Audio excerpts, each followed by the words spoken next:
Yeah, so my name's Patrick. I run a company called Broadband Insights. We rely heavily on Plotly and Dash for most of our offerings. So on the screen here, you can kind of see a traditional ETL architecture. It's how we describe our services for our clients. And we work primarily for internet service providers and other broadband builders, some wireless, some fiber. So at the top, we kind of have what we call our data collector. We're going to get data through APIs, scripts, other processes. We bring that down to what we call our data refinery, which is just a large database. We have GIS functionality, we have time series functionality, all that's cloud hosted. We'll definitely talk about the architecture a little bit more. And then down at the bottom, the output of all of that is we do dashboards and analytics, which is the main reason I think most people use Plotly. So we have some really good looking figures, charts, graphs, dashboards. Basically, the large incumbent telecom providers built their networks close to 100 years ago, and everyone now has the need for high-speed internet. And in rural areas, sometimes there's very long, rough terrain to get to very low density for houses. That makes it very challenging for providers to see a return on their investment, and they're very reluctant to build.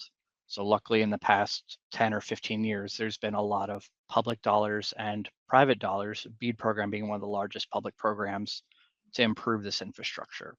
The great news is instead of just the incumbents that have failed to serve for the last 30 years, a lot new ISPs have kind of popped up. So this leaves a few challenges for folks that want to get into building a network. And even if they've been around 5 or 10 years, they don't have the history or the expertise that the large carriers have had for the last 30 or 40 years. So things like being able to keep track of where their assets are, network connectivity, their customer sales, they have a lot of disparate systems, and what the construction team may use to build, what the operations team may need to track installs, what GIS planners do to plan the build are usually different teams and different systems. And getting all that data together is a really big challenge, and especially the financial case for serving the most amount of customers, either the most efficient way as possible or cheap as possible. Just data is very, very critical, and the large carriers know this, and they have large data science teams, whole departments related to this, but the smaller ISPs, they don't. So basically, we've used Plotly to build our front end. We started with kind of more ad hoc solutions. We used the open source version for a year or two, and ultimately the functionality of Dash Enterprise is exactly what we needed to kind of meet all our needs for our clients and for what we want to do internally. So pretty much built the platform out around Plotly. We use cloud Azure servers to kind of scale up and down for a lot of the functionality. And then we run some more services locally. We'll talk about the architecture in a minute. And Redis is actually hosted through Dash, and we're able to actually cache data and run things really, really quickly. So here's an overview of our basic app architecture. We'll go through the specifics of Dash, but we'll start on the left, what we kind of call our data collector. We run these processes, sometimes webhooks, sometimes triggers, but we use Azure Functions as our serverless offering. Dash also gives the ability to run replicas, so we can decide if a lot of people are hitting one, we can bump up to 4 or 8 replicas. It'll make the G Unicorn workers run more threads so we can actually solve any performance problems before they become a problem. We also use the embedded Celery instance to take report snapshots. I'll let Sam talk a little bit more about the functionality, but at a high level, we're able to get the raw data in a JSON format in Postgres, and we save the PDFs. So daily, weekly, monthly, we'll save the PDFs. And with Celery, we also send out emails and send Slack notifications straight from the Dash app. Yeah, so this workflow leverages a lot of built-in capabilities of Dash Enterprise. So like Patrick mentioned, the Redis, the Celery, and the Unicorn workers, that's all stuff that you get with Dash Enterprise. And these are actually fairly standard workflows. We have a lot of our customers working with these things. So during the first few months of Patrick becoming a Dash Enterprise customer, our onboarding team worked with him to establish this workflow and figure out that this was the workflow that made the most sense for his business case. So right now, this is an application to do what we call a make-ready assessment or make-ready analysis. So one of the challenges with people that are trying to install internet cables in the air to compete with some of the existing providers is you have to attach to utility poles or telephone poles. There's a lot of them, very easily, tens of thousands of poles that you have to attach to. So the cost to attach to a pole can be as little as $250 or as high as $25,000. We've seen many cases where a pole may have been put in the 60s. It has a transformer and a lot of reconfig work that needs to do. So when you're designing a route, a network has to connect. So we can see kind of our telephone poles, and then with the callbacks, we're able to kind of click on any pole. We have this call to the Street View API where we can kind of see that location. We have just raw data table with some of the information about the pole, and then we're actually able to kind of use some of the 3D libraries to see a visual of the pole. So we could tell here, okay, we may want to go on this path, but one of these may have to be changed out and go larger. So maybe our model didn't catch that this maybe have been a yellow or a red pole. Yeah, so one thing I think to highlight here is, so a lot of these charting components that are used, these are created by the open source community. So a lot of JavaScript libraries that exist, someone in our community will create a Dash wrapper for it, so it can be easily plugged into Dash applications. And I think that's nice because you're not limited by the suite. What we offer, anything that the open source community has made, you can also use within your Dash applications.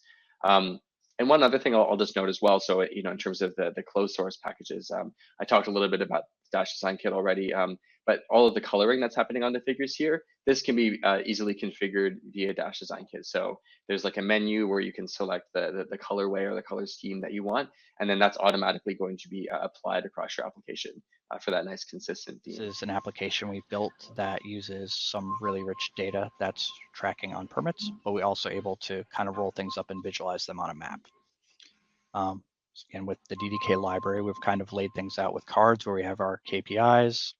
Then we have kind of some charting in colors. But if I actually wanted to look up detail on a specific package,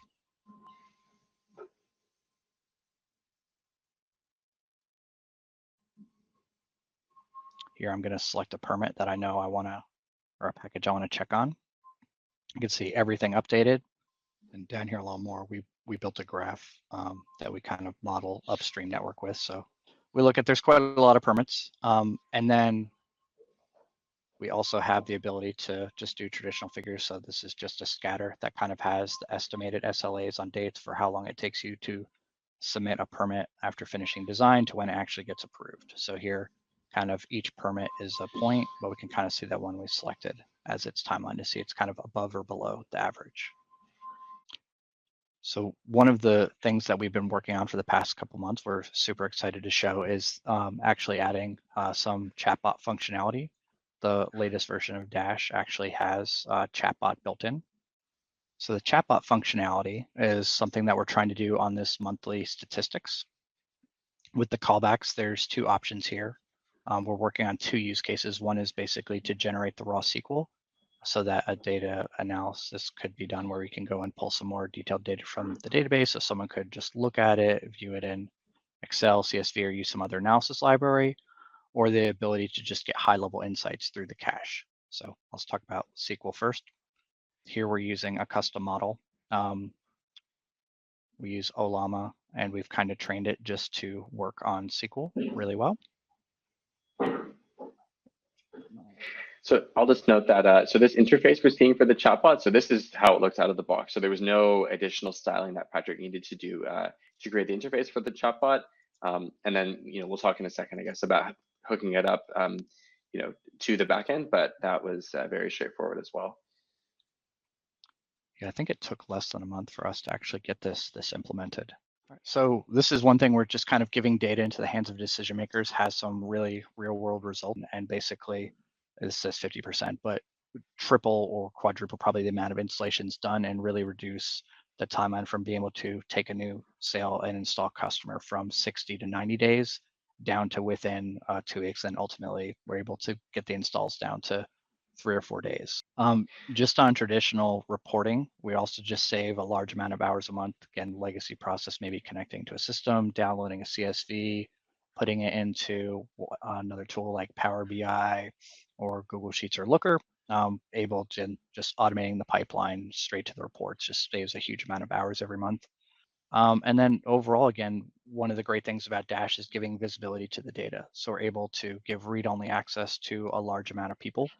And for someone that just needs to go in or look at some statistics or some numbers or view some simple things on a map, we're actually able to save them some of the other enterprise licenses they have.